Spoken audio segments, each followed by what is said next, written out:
10大新农奖甲模范农民的颁奖典礼，总统甲行政院长专工来参加。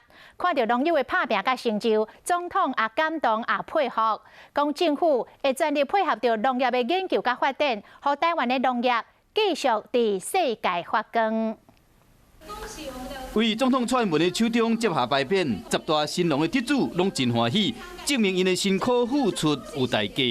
其中，郭忠生所研究出来的咖啡，在2020年得到美国咖啡品质协会认证，排名世界第一。和台湾的咖啡扬名国际，蔡总统真有乐。我看到了我们郭章胜先生，我特别注意，你的咖啡是全世界第一的咖啡哈。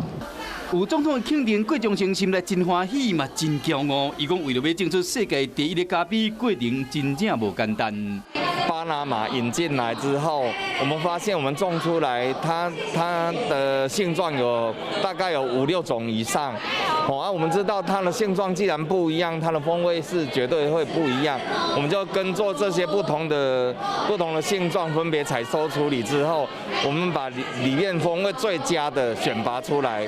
10大新农得奖项目包括农业、畜牧、养殖业等等，其中陈鸿儒以有机的耕作结合台东的特色茶，栽培出红乌龙茶，成功打开海外市场。红乌龙呢，它是属于我们台东的特色啦。那我们整个茶园都是用有机的方式做。那红乌龙呢，它是顾名思义，它是介于红茶跟乌龙茶之间的发酵，所以说它有红茶的香味，又带一点乌龙茶的韵味跟滋味。 农业会主委陈吉中表示讲，本届22位得奖者内面，上济岁是70岁，上少年是31岁，45岁以下的青年农民有11位，这代表农业传承的意义，甲新农业时代希望。